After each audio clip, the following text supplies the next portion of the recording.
Retrouvez le débat de Smart Impact avec Veolia.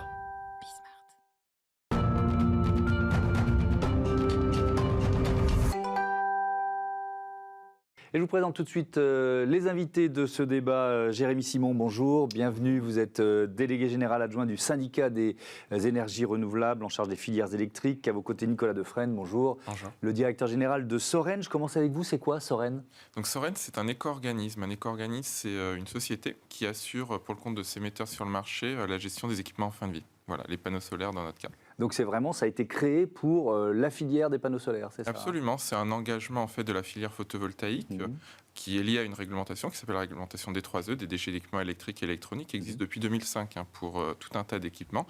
Et cette filière a décidé de se regrouper au sein de Soren pour gérer de manière collective l'ensemble des panneaux photovoltaïques. Le syndicat des énergies renouvelables, ça représente quoi en nombre d'entreprises, en poids du secteur ? Alors, on représente toutes les filières d'énergie renouvelable en France. Ouais. Ça représente 450 entreprises adhérentes à peu près. Voilà, on représente aujourd'hui 166 000 emplois en France pour un chiffre d'affaires de 9 milliards d'euros par an.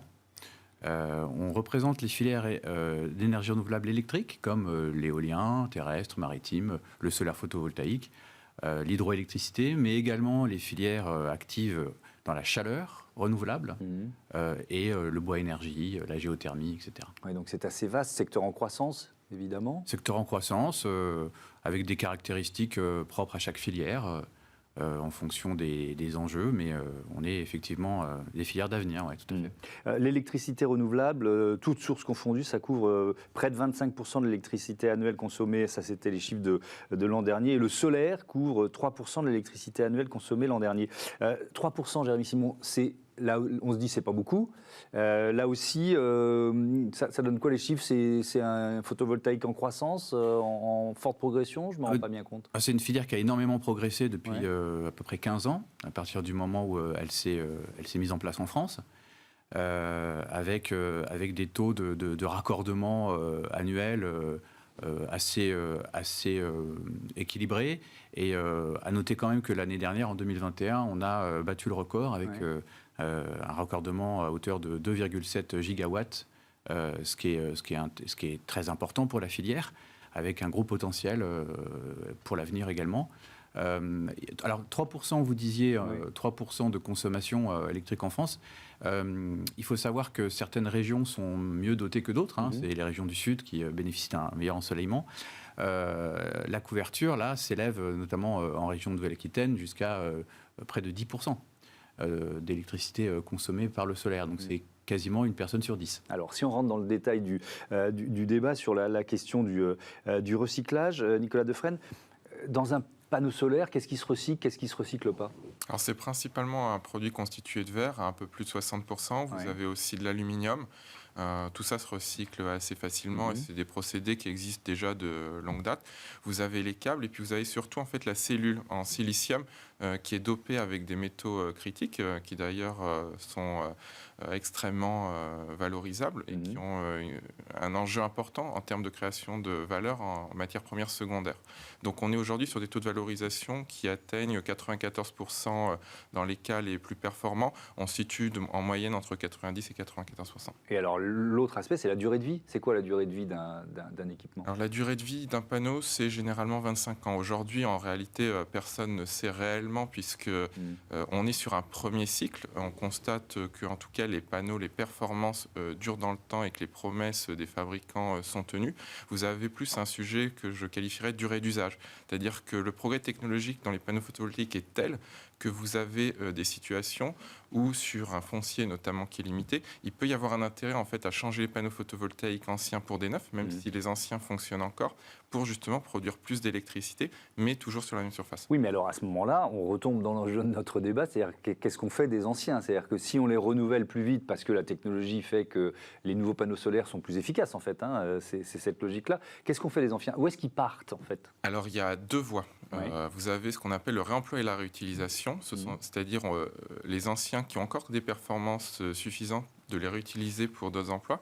Soren d'ailleurs crée un fonds de réemploi sur les 5 prochaines années qui va représenter un peu plus d'1,5 million d'euros pour justement soutenir les acteurs qui réutilisent ces panneaux. L'objectif, c'est de pouvoir utiliser des panneaux qui étaient par exemple sur des grandes centrales, sur notamment du mobilier urbain. On peut penser par exemple électrifier dans les campagnes des abribus, donner un peu de lumière aux écoliers qui attendent leur bus tôt le matin pour recharger son téléphone portable. Et puis la deuxième voie, c'est le recyclage à proprement parler, la valorisation. Donc là, nous en France, on travaille avec 3 unités de traitement, dont une est en construction en ce moment à côté de Bordeaux. On travaille avec une unité également à Toulouse et une unité à côté de Lille. Jérémy Simon, est-ce qu'il y a des idées fausses, des idées reçues autour du parc photovoltaïque et de sa recyclabilité? Tout à fait. On entend souvent parler dans les réseaux sociaux ou dans les médias de certaines contre-vérités, notamment sur le fait que les panneaux solaires soit contiennent des terres rares, par exemple, ce qui est complètement faux, soit ne se recyclent pas. Justement, on vient de démontrer le contraire avec l'existence d'une filière très structurée d'éco-organismes avec Soren.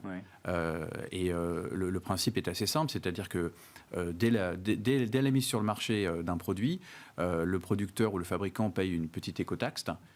Et à partir de ce moment-là, tout est pris en charge du début à la fin. C'est-à-dire qu'il y a à partir d'un certain volume de déchets, le camion qui vient au pied de l'usine, qui récupère les panneaux et qui l'emmène au centre de retraitement. Donc c'est vraiment très très structuré depuis, comme le disait Nicolas, à peu près 2014. Ouais.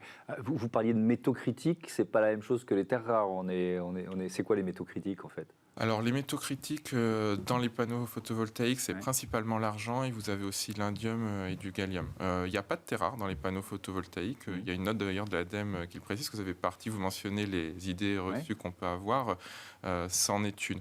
En revanche, aujourd'hui, on se rend compte que la transition énergétique ne va pas pouvoir se faire sans l'économie circulaire.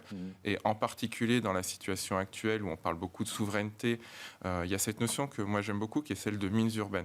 C'est-à-dire qu'on veut aujourd'hui recréer de l'industrie photovoltaïque en Europe. C'est un enjeu de souveraineté énergétique, aussi de souveraineté industrielle. Si on veut le faire, on a besoin de ces matériaux critiques qui sont en tension. Le recyclage, c'est une des voies pour les avoir. Ça permet de les avoir de manière plus écologique et puis aussi peut-être plus éthique, parce qu'on sait que le recyclage est fait dans des conditions sociales et environnementales qui correspondent à nos normes, justement. Jérémy Simon, il y a souvent... Alors c'est plus vrai pour les éoliennes que sans doute les panneaux photovoltaïques, mais à la question de l'acceptabilité par les riverains. Là, on est en plein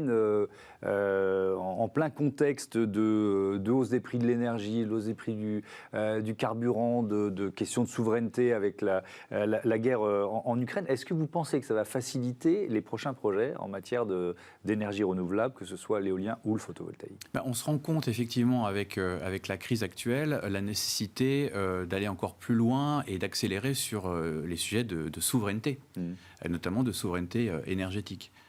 Et on considère évidemment au syndicat des énergies renouvelables que les ENR ont toute leur place et doivent être un pilier pour cette accélération vers une meilleure prise en main du destin énergétique de la France. Mais l'acceptabilité, ça reste un écueil. Pas dans tous les cas, mais ça reste un écueil. Donc, c'est quoi les leviers que vous activez pour finalement rendre ces projets plus acceptables? Parce qu'il y a un moment où il va bien falloir que nous, consommateurs, on choisisse. Soit on est dans la main de puissances étrangères pour le gaz ou le pétrole, soit on accepte d'avoir des nouvelles centrales nucléaires ou des parcs éoliens ou du photovoltaïque près de chez nous. Vous voyez ce que je veux dire? Alors, c'est vrai qu'en termes d'acceptabilité, il ne faut pas non plus tromper de thermomètre, c'est-à-dire qu'on voit des oppositions locales,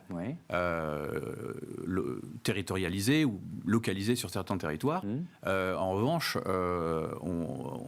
fort de différents sondages d'opinion, notamment auprès des riverains, en réalité, on se rend compte que l'adhésion des Français aux énergies renouvelables est très très forte, avec des taux d'adhésion qui sont très forts.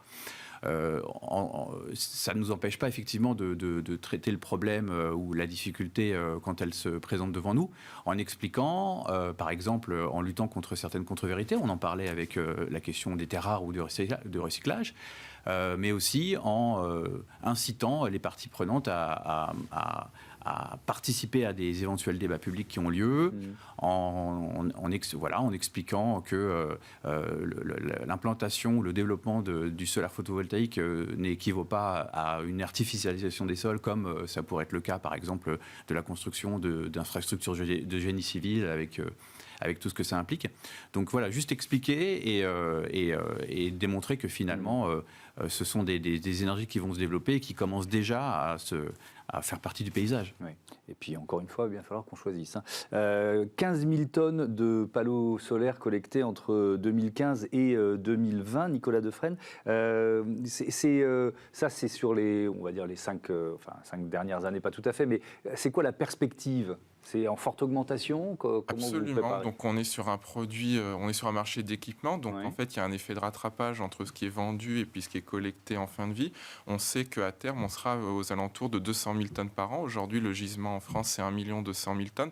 Donc aujourd'hui, on est vraiment tout au début de la courbe. Ce qui est intéressant, c'est aussi de se dire en termes de création d'emplois, parce que le recyclage, c'est créateur d'emplois. Nous, on travaille beaucoup notamment avec les sociétés d'insertion, les sociétés de l'économie sociale et solidaire. Nous, on estime qu'à terme, d'ici une quinzaine d'années, ça représentera 1000 ETP par an en France. Donc c'est quelque chose emploi équivalent temps plein. Exactement. Oui.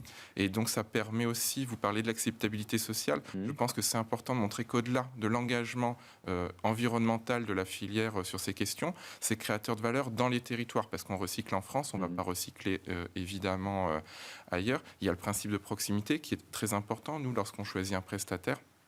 Donc vraiment, il y a une vision qui n'est pas simplement sur les critères économiques, environnementaux, mais qui est aussi sur les critères sociaux. Oui, effectivement, c'est important. Quand on parle d'avenir, là aussi, Jérémy Simon, on a évalué le nombre de panneaux photovoltaïques qu'il va falloir pour atteindre les objectifs de décarbonation de l'énergie en France. On je ne sais pas si on se dit, parce que le problème c'est à quel horizon, quoi. Si on à l'horizon 2028-2030, ce serait 150 000 tonnes, oui. D'accord. Ouais. Et par rapport à ce qui existe aujourd'hui, on est à 15 000. Donc voilà, c'est un fort développement. On s'attend à un fort développement, oui, tout à fait. Mais c'est possible, là aussi il y a peut-être une idée reçue, même dans le nord de la France? Ah oui, tout à fait, oui. Mais par exemple, en 2021, l'une des régions qui a le plus raccordé de panneaux solaires, c'est le Grand Est. Et ben voilà, ça répond à la question. Merci beaucoup. Merci à tous les deux. On passe à Smart Ideas, on parle mobilité tout de suite.